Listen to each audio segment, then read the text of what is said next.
Another guy who can do it all, at least when it comes to covering golf, is Nick Pietruszkiewicz. He is a longtime ESPN journalist who covered golf, basketball, a million other things. Now he works at Quinnipiac University as the sports communications director.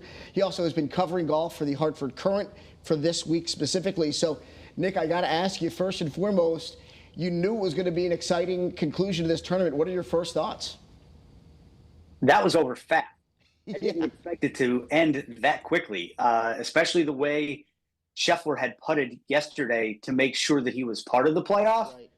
I didn't expect him to miss. That one really didn't have much of a chance either. He just hammered it through the break. But the advantage of going first, Victor Hovland put the pressure on him. And I mean, if you want to play in that environment, you want to putt first.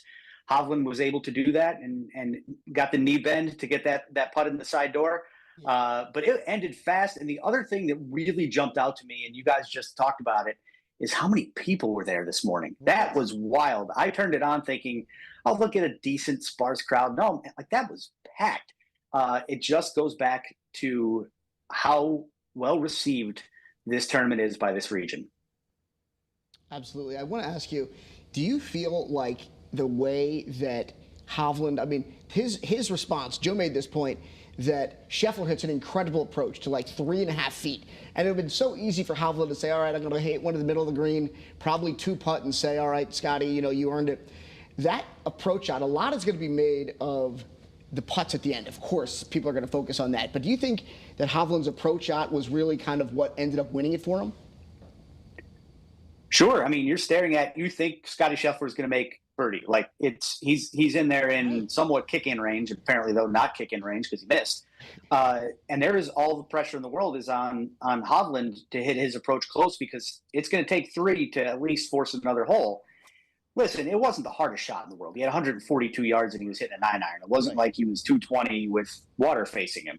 So he hit a dart in there, and then again that putt, it looks like it's going to creep right and it finds the side, and all of a sudden Scotty's 3-footer looks like 10 or 12 or 15. Mm-hmm. It makes it a lot harder when somebody's already in, and this becomes an absolute must-make.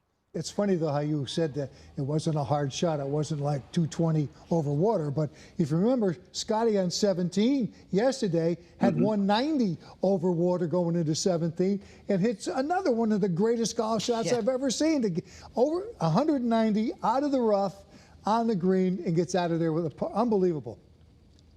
As the NBC analyst Kevin Kisner says, this ain't no hobby. Like, these guys are trained professionals. This is their job. Yeah, and again, we're joined by Nick Pietruszkiewicz. He's a golf expert. He's worked with ESPN. Now he's at Quinnipiac University, and he has been covering this tournament for the Hartford Courant. And Nick, I have to ask you, one thing that's incredible about golf. I know you covered basketball over the years and baseball and everything like that. No amateur would be able to, go deep on a closer and hit a home run, right?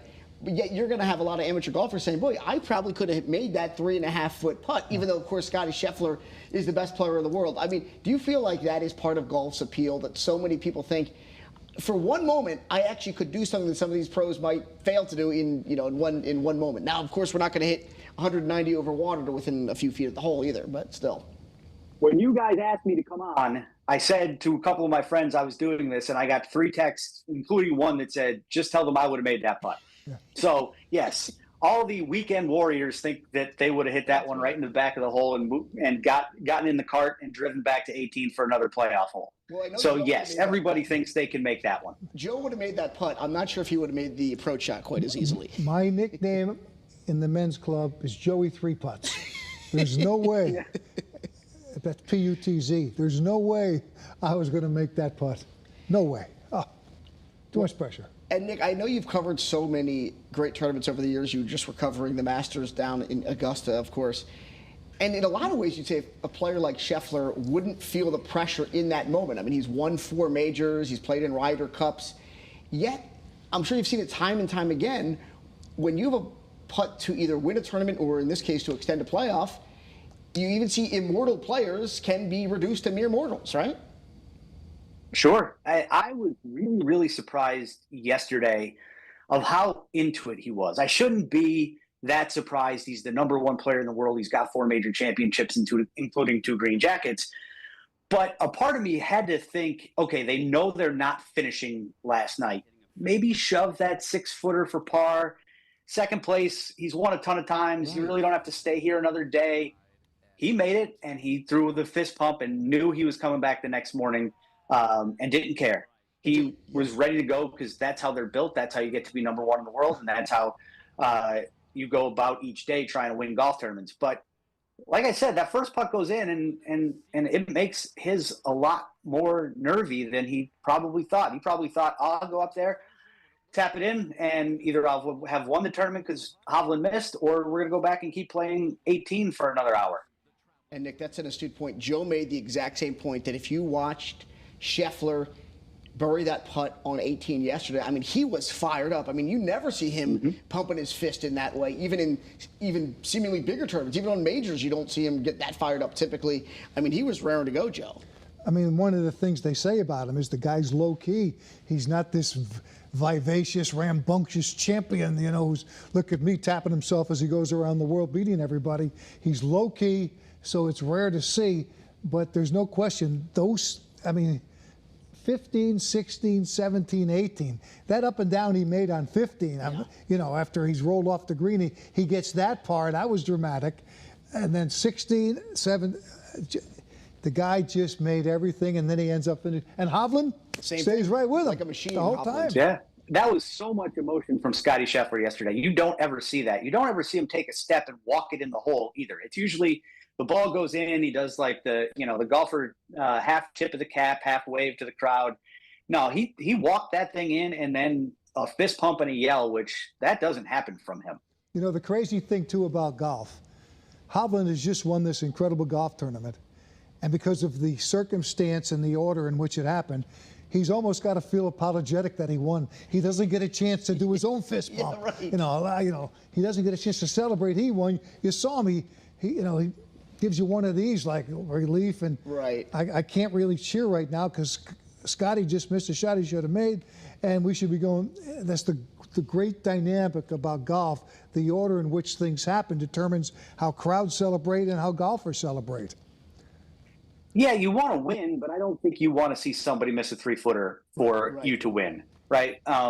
In most cases, I'm assuming, Joe, in your men's club, you're giving that putt to your opponent, not making him hit it.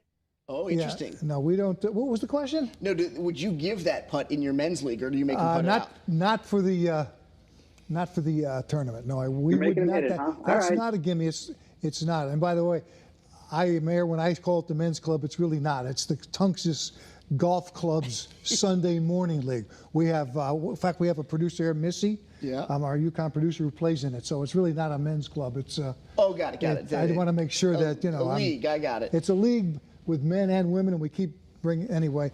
That's not a gimme. Well, my dad used to always say when he would play in, club championships and things like that in different leagues, that you give that putt early, but then on 18 you don't give it all of a sudden, and then they feel the nerves a little bit more. I guess that's the amateur's version of trying to feel the pressure that, or exert the pressure that Scheffler faced today. I don't know.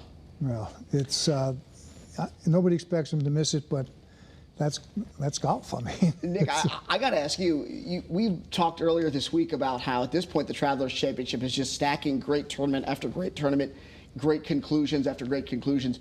This tournament, do you think it will just burnish that reputation? I mean, we always have dramatic finishes, it seems like, in Cromwell, and here we go. 4 rounds wasn't enough this time. This time it stretched to a playoff on a Monday morning. No, I think you're right. I think it's establishing that reputation that there's going to be drama, and I think it's the golf course, how it's set up. Yes, is it easy? Absolutely. But how it's set up, the amphitheaters that are built in around that golf course to make it so good for viewing is going to be interesting. Well, I mean, listen, I'm sort of surprised it was that close yesterday. I figured Scheffler and Hovland would shoot 65s and had separated themselves from the field. They shot 68 and 69, which is not a great score on that golf course. And Colin Morikawa made a run. Like 61, we almost had even more people in the mix. That's what that place allows. I said when I was on with you guys last week that we were going to have a 62 or 61 watch. And I walked the last 5 holes with Scotty Scheffler on Friday, and we were on 59 watch and 58 watch. So that golf course, while it is easy, it does absolutely set up for dramatics. And Nick, I forget, did you predict that Hovland was going to win? I can't remember. We put you on the record. Oh, yeah. No.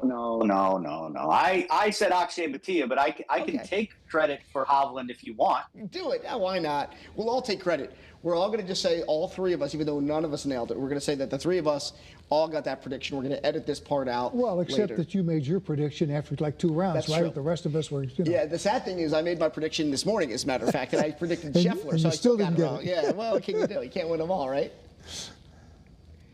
So, Nick, what do you think is going to be next for this tournament as we build up for next year? I mean, you mentioned nationally, this tournament's reputation is only enhanced by this. Of course, look, we're all Connecticut homers, we're all Connecticut guys, but how do you think this tournament is looked at nationally, not just by the players, we know they love it, but by the golf media and golf fans in general? I think nothing changes next year. The tour changes are in 2028. So next year, week after the U.S. Open won't be as easy a commute because the U.S. Open's at the Great Pebble Beach next year. Yeah. But they're going to still get a great field. Andy Bissett and Nathan Grube are going to continue to push forward to get an elite field. And if I'm guessing, I will guarantee that Andy Bissett is going to be in Rory McIlroy's ear for the next 365 days to make sure he's in Cromwell next year instead of in England or wherever the Open is practicing for the Open Championship. And instead is in Cromwell, Connecticut, the week after the U.S. Open. 49 of the top 50 players in the world were in Cromwell this weekend, and then 2 of them, of course, were also on the course today. It was a lot of fun. Nick Pietruszkiewicz, thank you so much for joining us again. He was the sports communication director at Quinnipiac University. He's also a golf expert who covered the sport along with many others at ESPN for about a decade and a half. So, Nick, again, thank you so much for joining us on this Championship Monday here on Channel 3. Thank you.